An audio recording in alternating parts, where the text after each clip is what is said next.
My name is Elena Whitaker, and I'm 42 years old.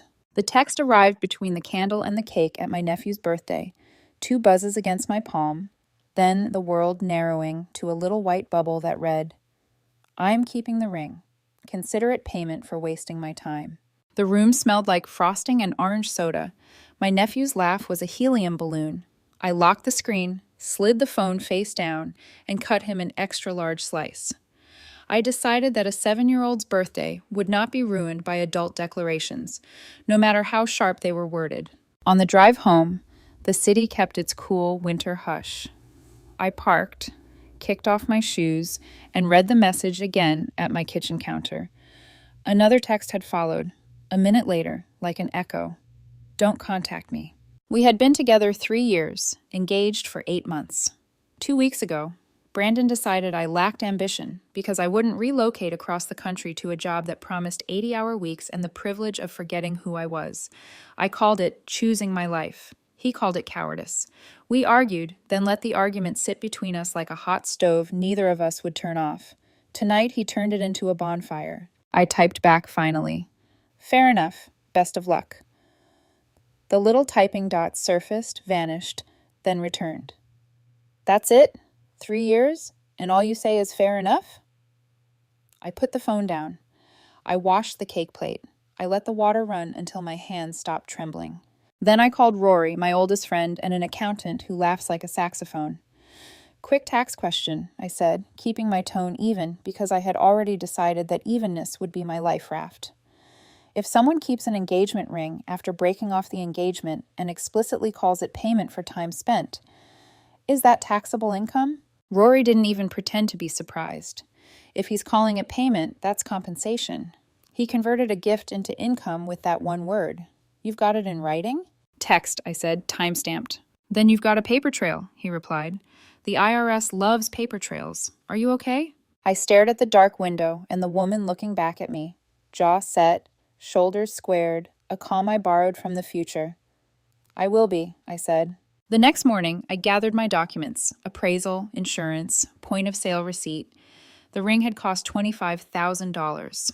2 years of overtime and staycations. A solitaire, 2.5 carats, the quiet kind of bright. I had intended it to be a promise. Brandon had recast it as a paycheck. By noon, I had drafted an email. Subject: tax documentation. Your payment. Brandon, per your text stating, the ring is payment for your time. I'm providing documentation for tax purposes. The ring's appraised value is $25,000. As this is now compensation rather than a gift, you'll need to report it as income. My accountant and attorney are copied. You will receive a 1099 MISC by January 31st. Attachments: appraisal, insurance, screenshot of his text. My cursor hovered over send. I thought about the sound my nephew made when he blew out the candles, a sound like a promise kept. Then I clicked. The call came at 11:53 p.m. I let it ring twice so he could hear his own heartbeat in the silence, then answered. "What the hell is this?" Brandon didn't bother with hello. "You can't make me pay taxes on my ring." "It's not my ring," I said, keeping my voice low enough that it wouldn't wake the building. "By your words, it's payment. Payments are income." "Income? I'm not a—" He choked on the insult he meant to throw, and the empty space was worse than the word. "It's an engagement ring." "It was an engagement ring," I said, "until you declared it payment. Your language matters." "I'm not paying the government because you're petty." "You're paying the government because you made a choice," I said. "I'm documenting the implications." He hung up. I stared at the dark phone until my reflection looked like a stranger, then saved the call log, attached it to the folder labeled Brandon, ring. I went to bed. I slept the unbroken sleep of someone whose lungs had finally learned not to chase a closed door. Morning brought Tony, Brandon's brother, to my front steps with the self-importance of a man 6 years into pre-law. He arrived with Brandon at his shoulder and a righteous finger cocked like he was ready to object to the weather. "What you're doing constitutes fraud and harassment," Tony announced, as if a judge would appear from my azaleas to applaud. I tapped the voice memo app and held my phone like a pocket watch. "Tony, are you providing legal advice today?" I asked softly. "Because if you are, I should know your bar number for my records." His face flushed so fast it looked like a trick of light. I'm just saying he flailed for statute, came up with spit. You're leaving both of you open to consequences, I offered. Brandon cut in.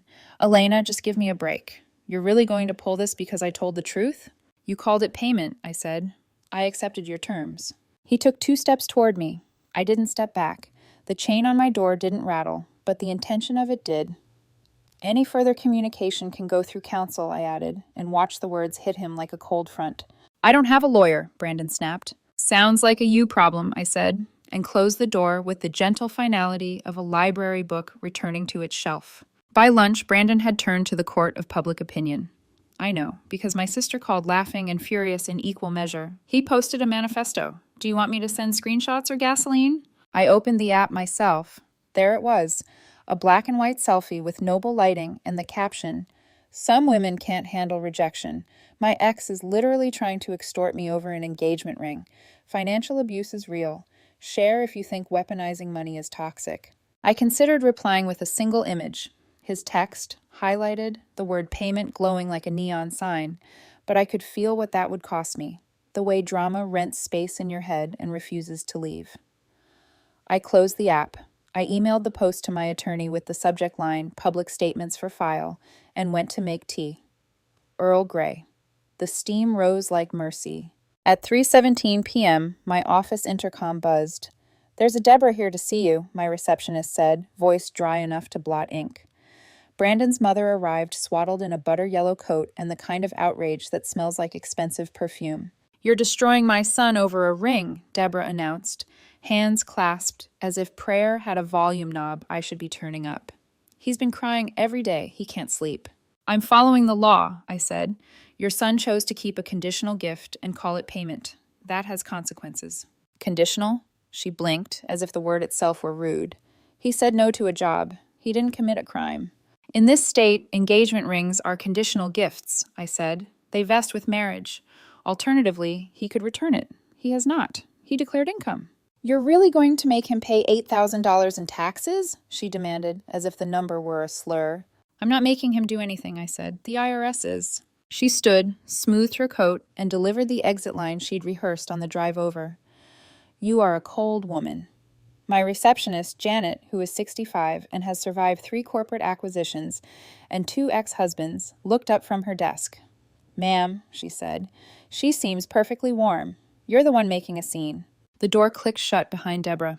I sat very still until the laughter I'd been swallowing rose like champagne, and I had to hold the edge of my desk to keep from floating. At 6:42 p.m., I received an email from Robert Richardson, tax consultant, a Gmail address with a signature block that tried too hard.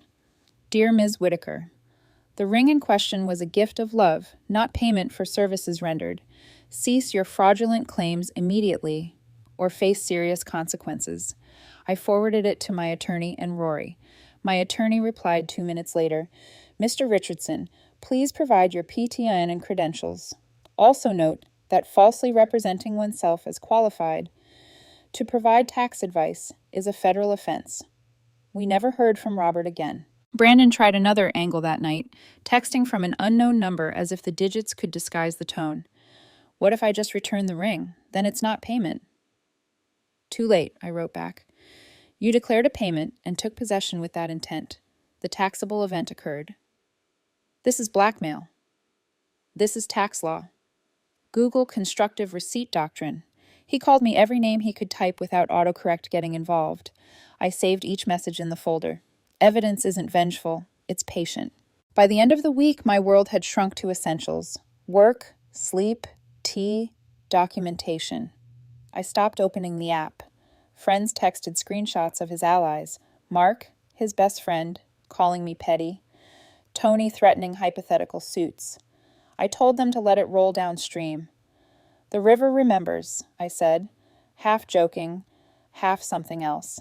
Because that was the part no one sees in these stories, the part behind the dramatic line about payment and the crowd-pleasing dunk about taxes, the quiet, the way you rebuild in the hours no one claps for, the way your lungs relearn air. Late Sunday, I sat on my couch with a legal pad and wrote 3 lines. Don't chase. Document everything. Let the consequences find their proper owner. Somewhere past midnight, in that blue-black hour, when the city surrenders to neon and dishwashers, I realized the fear had moved out.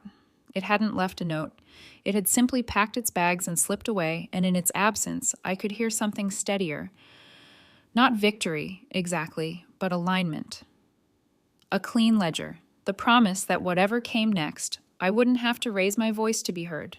The calendar watched me from the far wall. January 31st, circled in green. Paper trails don't look like justice until they do. I clicked my lamp off and let the room go dark, imagining the sound an envelope makes when it lands in the right hands. Not a bang, a thud. Final. I slept. 3 weeks later, I got a call from a jeweler. Ms. Whitaker, this is Gary from Middleton Jewelers. Your ex-fiancé is here trying to return the engagement ring. He claims you approved it. I smiled into the receiver. I didn't. I thought so, Gary said. He's insisting he changed his mind. You can tell him, I replied, that his mind doesn't cancel a taxable event. In the background, I could hear Brandon shouting, Tell her I just want this nightmare over. Ma'am, Gary continued gently, without your authorization, we can't process this return. Then you're doing the right thing, I said. Have a good day. He sighed with relief. You too. The last thing I heard was the sound of the store's glass door closing, and Brandon's voice echoing down the hall, something between outrage and disbelief. That should have been the end. But Brandon didn't know how to end things quietly. He began visiting pawn shops, trying to sell the ring under his own name. Each time, the paperwork tripped him up. My name was on the appraisal, the insurance, the purchase invoice. Each shop asked for proof it wasn't stolen. So Brandon filed a police report. The detective called me at 9:40 that night. His tone was half amusement, half exhaustion. Ma'am, could you explain what's going on with this ring? I sent him the folder. Every screenshot, timestamp, and text. He called back laughing. So, he declared it payment in writing, and now he's angry about taxes? Pretty much, he snorted. This is civil, not criminal. I'll be advising him to hire a tax attorney. Good luck with that, I said. He prefers hashtags. Meanwhile, Brandon's finances began to unravel. He'd lived like the wedding was guaranteed, designer furniture on credit, a new car lease, even a vacation deposit in my name. When the bills hit, he blamed me for ruining his timeline. His mother called again. Excuse me, he's getting eviction notices, she stammered, forgetting the script mid-sentence. He can't pay rent because he's saving for the taxes. You're ruining his life over pride. I'm not ruining anything, I said. He could sell the ring. He'll lose thousands. That's what happens when you keep property you can't afford, I said. You're cruel. No, I said quietly. I'm consistent.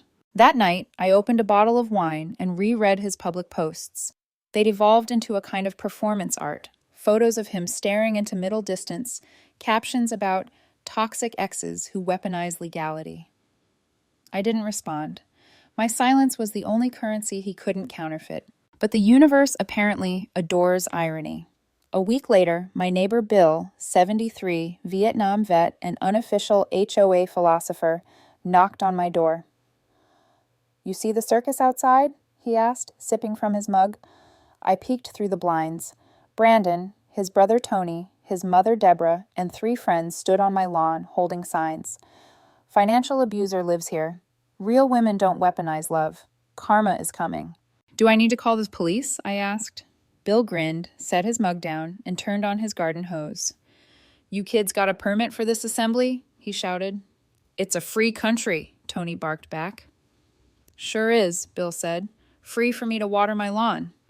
He squeezed the trigger, and a spray of cold water arced into the winter air. They scattered like pigeons. Brandon tried to grab the hose and got a full blast in the chest.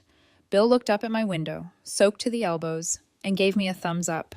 I laughed until my stomach hurt. The protest ended, but the real show was yet to come. 3 days later, Brandon appeared on a local morning talk show in a segment titled When Money Becomes Manipulation. They didn't vet his story properly. I watched the live stream from my office, sipping coffee, feeling the surreal calm of a person who's already written the ending. Brandon sat under studio lights, pale and wounded, telling the host how his cold-hearted ex weaponized the IRS to punish him. She turned love into litigation, he said, voice cracking on cue. It's abuse, plain and simple. The host, warm, sympathetic, nodded gravely. That sounds awful, Brandon. Did she really send you a 1099 form? She did. Over a ring. It's insane. They cut to commercial. When they came back, the temperature in the room had shifted. The host's smile was tighter.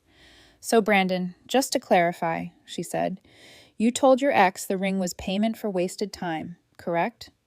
He blinked. Well, yes, but... And you accepted it under that description? I didn't think... Well, the host said, our legal consultant has confirmed that such a declaration can, in fact, constitute taxable income. His mouth opened, closed. So, viewers, she continued, pivoting to camera, always consult professionals before making financial decisions. They cut to weather. By lunchtime, the clip was everywhere. Someone uploaded it to TikTok with the caption, "Man learns what taxes are on live TV." The memes were merciless. When keeping it real goes wrong. The IRS has entered the chat. Brandon's influencer ambitions dissolved overnight. His follower count plummeted from 5,000 to 300. One commenter wrote, "Bro, you got ratioed by the tax code." I didn't post a thing. But that evening, I sat on my balcony, city lights humming below, and whispered a quiet thank you to the cosmic sense of humor that runs the universe. Justice, it turned out, sometimes speaks fluent irony. Still, I knew better than to celebrate. People like Brandon don't stop when they lose. They look for another angle. I took one last sip of wine, closed my laptop, and told myself the story wasn't over yet. It just had a new chapter title. By the time January 31st arrived, my kitchen table looked like a war desk. Folders, receipts, sealed envelopes, and the final document, Form 1099 MISC, issued exactly as promised. I signed it, mailed it certified, and placed the receipt in a new folder labeled Proof of Compliance. 2 days later, my phone buzzed. A new voice this time, measured, professional. Ms. Whitaker, this is Elizabeth Hartley, counsel for Mr. Hale. Mr. Hale, I repeated. Brandon's last name always tasted faintly of static. Go ahead. She cleared her throat. I've reviewed the situation. While my client's actions were ill-advised, surely there's room for an amicable resolution. He's willing to return the ring if you'll withdraw the tax form. I took a breath that felt like exhaling the entire past year. That's not possible. The taxable event already occurred. He declared payment. I documented it. This is punitive, she said gently. This is procedural, I corrected. The IRS doesn't negotiate hurt feelings. Elizabeth was silent for a moment, then sighed. You're really going to follow this through? I'm going to follow the law, I said. A pause, then a quiet chuckle. You know what? You're right. He made his bed. I'll advise him to sell the ring and pay the taxes. For the first time in months, I smiled at a stranger's honesty. Thank you, Ms. Hartley. She hung up. 2 days later, Brandon fired her. Spring arrived early that year. By April, the cherry blossoms outside my building were the color of soft forgiveness. Brandon's forgiveness, however, didn't bloom at all. He hadn't filed his taxes, and by June, the IRS sent him a notice, original taxes, plus penalties and interest. Deborah called me again, her voice thinner now, stripped of its polish. He's had to sell his car. Are you happy, Elena? I'm consistent, I said again, the phrase that had become my anchor. How can you be so cold? She whispered. How can he be so entitled? I asked back. Neither of us had an answer. She hung up, and for the first time, she didn't call back. The story should have ended there, but endings have a way of circling back when you least expect them. Last week, I walked into Harbor Cafe for my usual morning latte, and there he was, Brandon, sitting near the window with a man half his age, one of those immaculate suits that screams, "Daddy's money." Our eyes met. He went pale, then whispered something to his companion. The man turned, curious. That's my ex, Brandon muttered, just loud enough for me to hear. The man blinked. The one who made you pay taxes? I set my coffee on the counter and faced them. I didn't make him do anything. He made a choice. Brandon straightened, desperate for control. Come on, Nolan, let's go. But Nolan stayed seated. Wait, you said she forged evidence. Brandon's throat tightened. It's complicated. I unlocked my phone and pulled up the screenshot, the original text glowing white and undeniable. I'm keeping the ring. Consider it payment for wasting my time. Nolan's expression shifted from confusion to clarity. You said she made that up. She twisted it, Brandon stammered. This is your text, Nolan said flatly. He stood, dropped a few bills on the table, and left. Brandon glared at me, voice trembling. You just ruined another relationship. No, I said quietly. You did that when you lied. I hate you. Your feelings about me, I replied, don't change the math. He stormed out, the bell above the cafe door ringing like punctuation. The barista, who'd been pretending not to listen, slid my drink across the counter and said, That was beautiful. Then she winked. On the house. A week later, my attorney emailed. Subject line, case closed. Brandon had finally sold the ring for $18,000 and paid every cent he owed. Taxes, penalties, and interest. In total, he'd lost roughly $11,000. I stared at the email, feeling nothing cruel, nothing triumphant, just the quiet relief of numbers balancing out. That night, I met Reed, a friend of Rory's, for dinner. An accountant, steady voice, thoughtful eyes, humor dry as dust. When I told him the story, he laughed so hard he had to set down his glass. You actually issued a 1099. That's honestly art. It wasn't petty, I said, smiling. It was compliance. He grinned. That's even better. We walked out under the city lights, two people who understood that sometimes that justice doesn't need thunder. It just needs paperwork filed on time. I don't know where things with Reed will go. We're taking it slow. But I do know that if we ever reach the point of engagement, we'll understand each other's definitions of partnership, of integrity, of payment. For now, I sleep well. My conscience is clear. My records are organized. And if anyone ever asks what I learned, I'll tell them this. If someone insists on keeping what was meant to symbolize love and calls it compensation, let them. Just make sure the IRS knows too. Because closure isn't revenge, it's accurate documentation.